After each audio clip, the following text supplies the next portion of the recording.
He's a man who's been seen as one of the closest aides to Ashok Gehlot, but following the debacle of the Congress government in Rajasthan and the fortunes of the Congress party they're falling, he's spoken about the role of Ashok Gehlot in this loss. Joining us now is a former officer on special duty to former chief minister Ashok Gehlot, Lokesh Sharma. Lokesh ji, हमारे साथ जुड़ने के लिए बहुत बहुत धन्यवाद।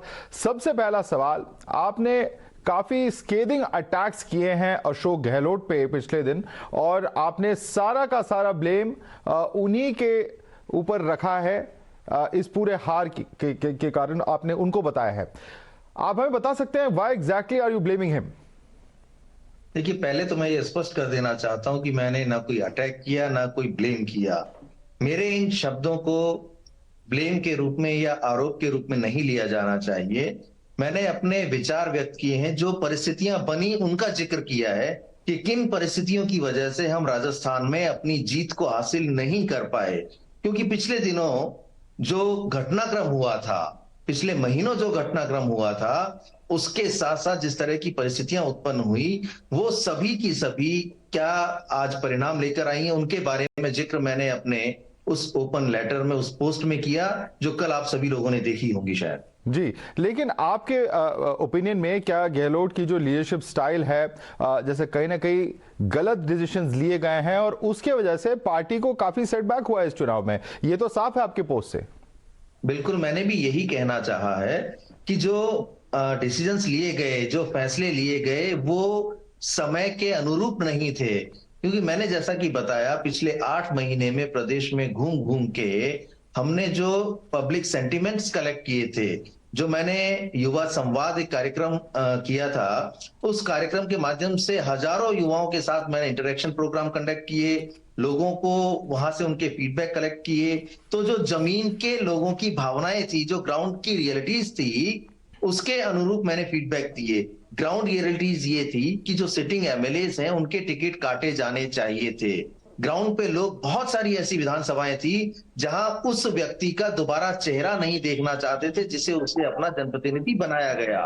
तो मैंने वही के वही फीडबैक एज इट इज मुख्यमंत्री जी को दिए कि यहां जब तक हम सिटिंग एमएलएस के 30 से 40 जो टिकट्स हैं वो नहीं काटेंगे, तब तक हमें सफलता हासिल नहीं हो पाएगी।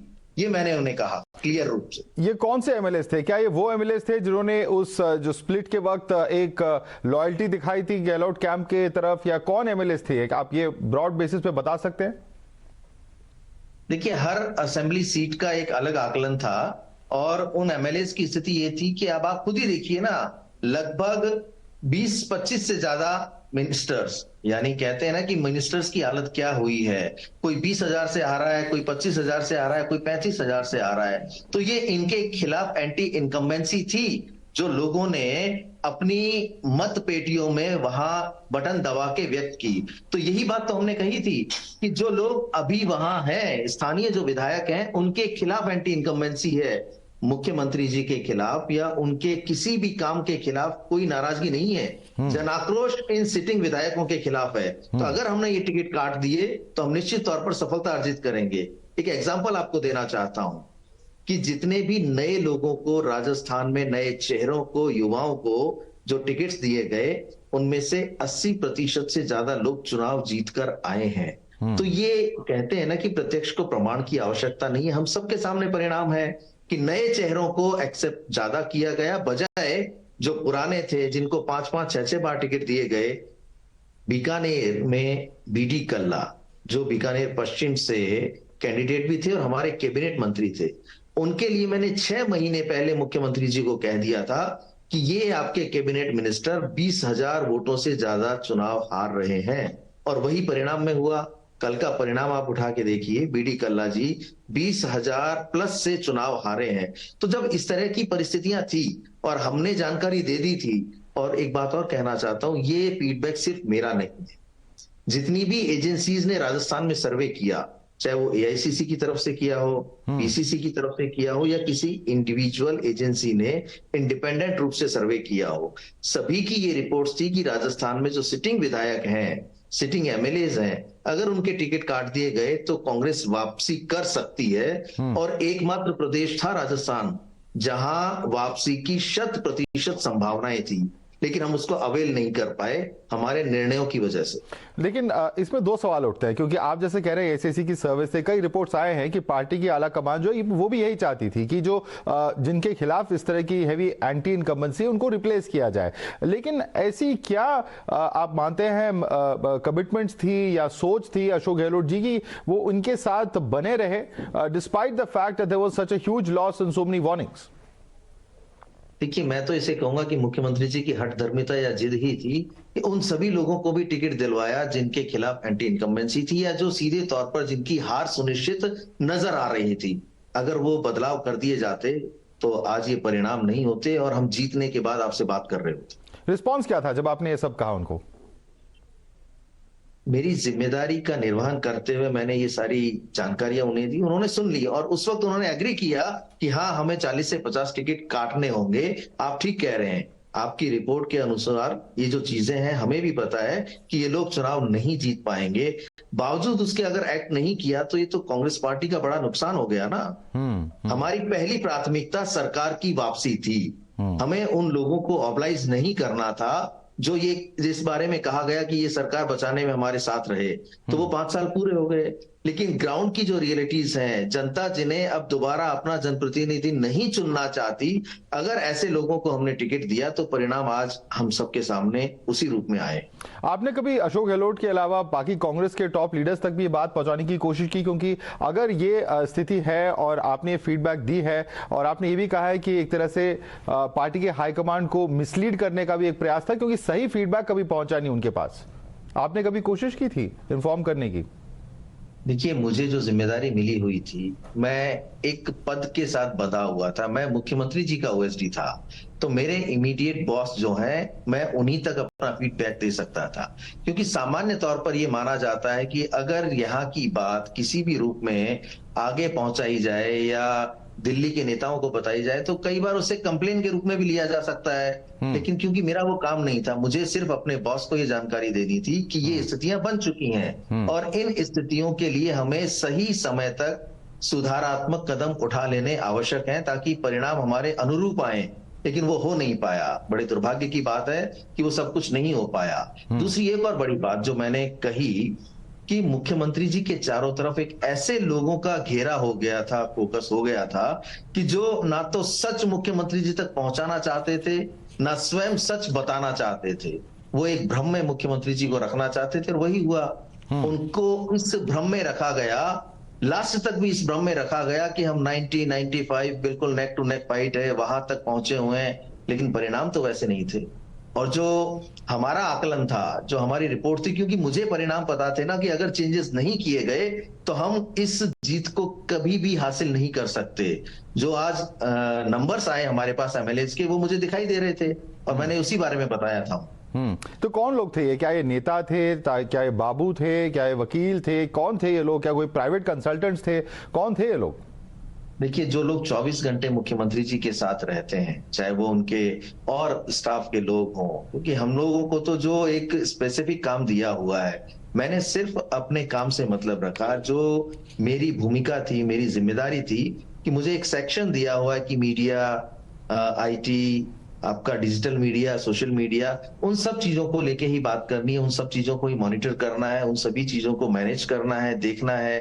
तो मैंने उसी पे फोकस ज्यादा किया। लेकिन जो लोग अपॉइंटमेंट्स फिक्स करते रहे, जो लोग मिलाने का काम करते रहे, जो लोग उन तक मैसेज कन्वे करने का काम करते रहे, ये उनकी जिम्मेदारी थी कि जो लोग सच बोलना चाहते हैं, असली फीडबैक, ग्राउंड के फीडबैक उन तक पहुंचाना चाहते हैं, उन्हें उन तक पहुंचाया जाए, उन्हें उनसे मिलाया जाए। लेकिन वो हो ना सका जी। और कहीं ना कहीं जो पार्टी में स्प्लिट हुई थी कुछ समय पहले, उसका भी कहीं ना कहीं असर क्या आपको इसमें दिख रहा है? कि क्या लग रहा है आपको कि गहलोत जी कुछ इनसिक्योर भी थे कि उन्हें जो उनके साथ जिन लोगों ने, जिन विधायकों ने उनका साथ दिया, उनको किसी तरह से रिवॉर्ड देने की जरूरत थी?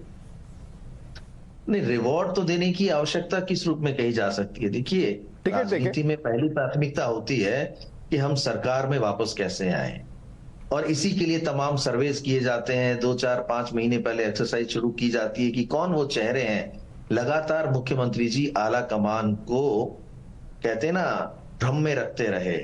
उनको सही फीडबैक उन्होंने देने का काम नहीं किया। उन्होंने एक लाइन कही कि मैं सरकार वापसी करवा दूंगा, तो उनको फ्री हैंड दे दिया गया पूरे तरीके से कि आप जो चाहो, जिस रूप में चाहो, जिसे भी टिकट देना है।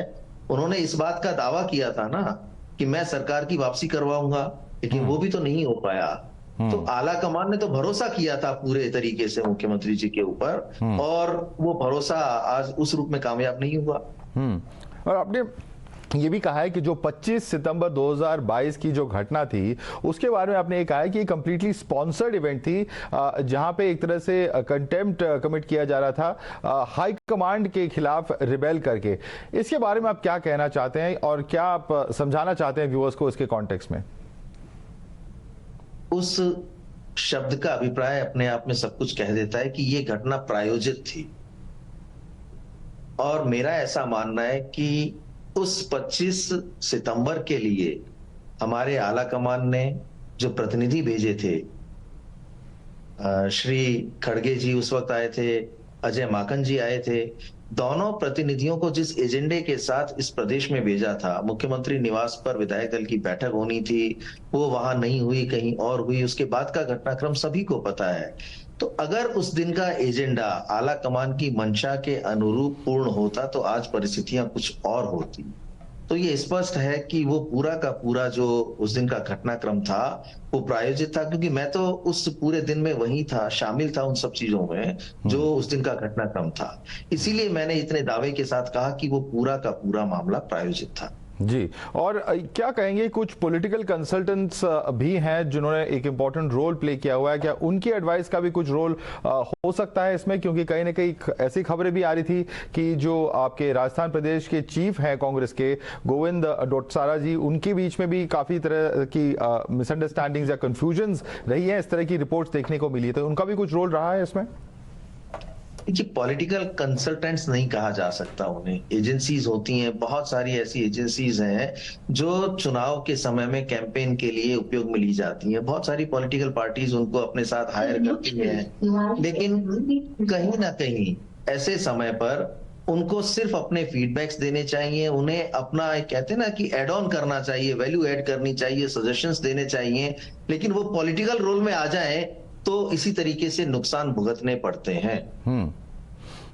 जी, और आप अपनी चुप्पी इस वक्त क्यों तोड़ रहे हैं लोकेश शर्मा जी? उसका मैंने जवाब दिया ना कि कल तक तो मैं एक जिम्मेदारी के तहत बंधा हुआ था, और मुझे जो बात जहां कहनी थी वहां मैं लगातार कहता रहा।